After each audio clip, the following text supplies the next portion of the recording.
निर्जला एकादशी व्रत कथा।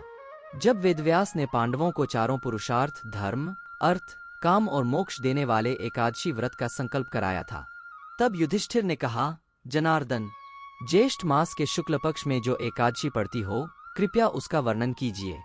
भगवान श्री कृष्ण ने कहा, हे राजन, इसका वर्णन परम धर्मात्मा व्यास जी करेंगे, क्योंकि ये संपूर्ण शास्त्रों के तत्वज्ञ और वेदांगों के पारंगत विद्वान हैं। तब वेदव्यास जी कहने लगे, कृष्ण और शुक्ल पक्ष की एकादशी में अन्न खाना वर्जित है।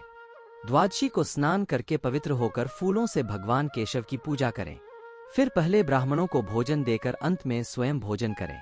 यह सुनकर भीमसेन बोले, परम बुद्धिमान पितामह, मेरी उत्तम बात सुनिए। राजा युधिष्ठिर, माता कुंती, द्रौपदी, अर्जुन, नकुल और सहदेव ये एकादशी को कभी भोजन नहीं करते तथा मुझसे भी हमेशा यही कहते हैं कि भीमसेन एकादशी को तुम भी न खाया करो, परंतु मैं उन लोगों से यही कहता हूँ कि मुझसे भूख नहीं सही जाएगी। भीमसेन की बात सुनकर व्यास जी ने कहा, यदि तुम नरक को दूषित समझते हो और तुम्हें स्वर्गलोक की प्राप्ति अभीष्ट है और तो दोनों पक्षों की एकादशियों के दिन भोजन नहीं करना। भीमसेन बोले, महाबुद्धिमान पितामह, मैं आपके सामने सच कहता हूँ, मुझसे एक बार भोजन करके भी व्रत नहीं किया जा सकता, तो फिर उपवास करके मैं कैसे रह सकता हूँ। मेरे उदर में वृक नामक अग्नि सदा प्रज्वलित रहती है, जब मैं बहुत अधिक खाता हूँ तभी यह शांत होती है। इसलिए महामुनि, मैं पूरे वर्षभर में केवल एक ही उपवास कर सकता हूँ, जिससे स्वर्ग की प्राप्ति सुलभ हो तथा जिसके करने से मैं कल्याण का भागी हो सकूं। ऐसा कोई एक व्रत निश्चय करके बताइए, मैं उसका यथोचित रूप से पालन करूंगा। व्यास जी ने कहा, भीम, ज्येष्ठ मास में सूर्य वृष राशि पर हो या मिथुन राशि पर शुक्ल पक्ष में जो एकादशी हो, उसका यत्नपूर्वक निर्जल व्रत करो।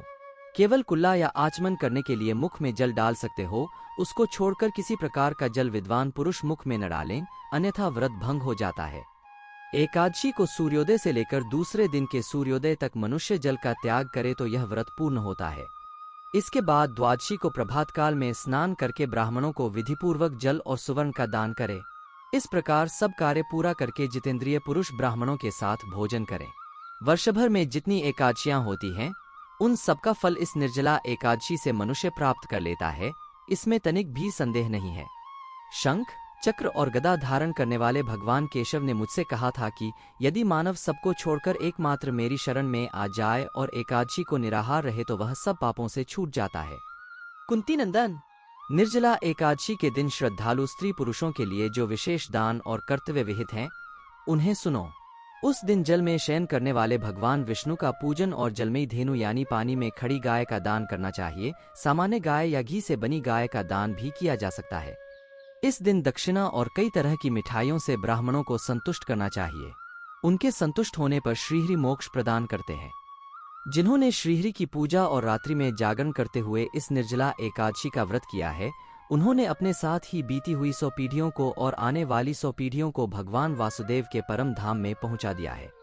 निर्जला एकादशी के दिन अन्न, वस्त्र, गौ, जल, शैया, सुंदर आसन, कमंडलू तथा छाता दान करने चाहिए। जो श्रेष्ठ तथा सुपात्र ब्राह्मण को जूता दान करता है, वह सोने के विमान पर बैठकर स्वर्गलोक में प्रतिष्ठित होता है। जो इस एकादशी की महिमा को भक्तिपूर्वक सुनता अथवा उसका वर्णन करता है, वह स्वर्गलोक में जाता है। चतुर्दशी युक्त अमावस्या को सूर्य ग्रहण के समय श्राद्ध करके मनुष्य जिस फल को प्राप्त करता है, वही फल इस कथा को सुनने से भी मिलता है। भीमसेन, ज्येष्ठ मास में शुक्ल पक्ष की जो शुभ एकादशी होती है, उसका निर्जल व्रत करना चाहिए। उस दिन श्रेष्ठ ब्राह्मणों को शक्कर के साथ जल के घड़े दान करने चाहिए। ऐसा करने से मनुष्य भगवान विष्णु के समीप पहुंचकर आनंद का अनुभव करता है।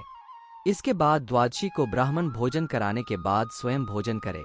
जो इस प्रकार पूर्ण रूप से पापनाशिनी एकादशी का व्रत करता है, वह सब पापों से मुक्त हो आनंदमय पद को प्राप्त होता है। यह सुनकर भीमसेन ने भी इस शुभ एकादशी का व्रत आरंभ कर दिया।